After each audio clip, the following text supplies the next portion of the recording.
Quietly, watching anonymous accounts. Upload. Photos of me walking home destroyed my sense of safety. Completely. I dropped my phone so hard the screen protector cracked when I realized the picture was taken less than 10 minutes earlier. It was me. Same gray hoodie, same grocery bag hanging from my wrist. Same streetlight outside the laundromat near my apartment. I could even see the tiny tear near the pocket of my jeans if I zoomed in enough. The caption underneath the photo said, "Pretty girl looks tired tonight." I remember staring at those words while my heartbeat turned uneven. My first thought honestly wasn't fear. It was confusion. I kept trying to convince myself maybe somebody I knew was joking around. Then I checked the account. 0 followers. 0 following. No profile picture. 3 more photos. One outside my job 2 days earlier. One of me sitting alone at the bus stop scrolling through my phone. And one through the front window of the 24-hour diner I always visited after late shifts. My stomach dropped so hard it physically hurt. I locked my apartment door twice that night, then shoved a chair beneath the knob even though I knew that only worked in movies. I barely slept. Every sound from the hallway made me sit upright in bed, holding my phone like calling somebody would magically save me. The next morning, the account disappeared. I almost convinced myself I imagined the entire thing until another account followed me 3 days later. This one sent a message first. "You should stop looking over your shoulder so much. People notice." I actually started crying after reading that because it was true. Since the first account, I'd been checking behind me constantly, crossing streets randomly, pretending to tie my shoe whenever footsteps stayed behind me too long. Somehow, whoever this was had noticed all of it. I told my best friend Ava everything during lunch break at work. She looked genuinely disturbed while reading the screenshots. "You need police," she whispered. "And tell them what? Somebody took pictures in public?" She didn't answer. That silence stayed with me. Over the next few weeks, things became smaller but worse somehow. Tiny proof that somebody was near me more often than they should have been. My favorite energy drink suddenly appearing outside my apartment door.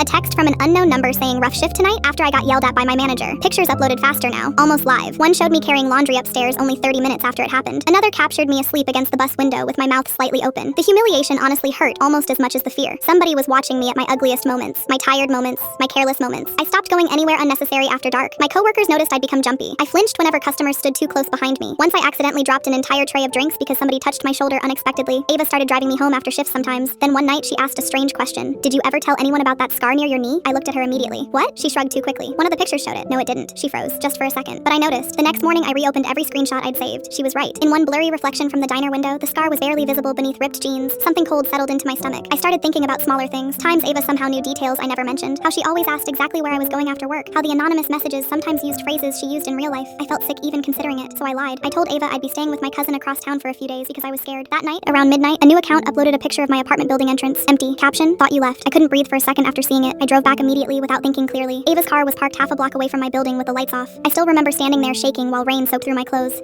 Part of me wanted to knock on her window. Another part wanted to run. She noticed me first. Her face changed instantly. Not guilty exactly. More embarrassed. Like she'd been caught doing something pathetic. She rolled down the window halfway. "I just wanted to make sure you were safe," she said quietly. I actually laughed when she said that. Not because it was funny, because my brain genuinely didn't know how else to react anymore. I moved apartments 2 months later without telling many people. Sometimes I still glance behind me walking home at night, and sometimes I still think I recognize Ava's car parked too far down the street.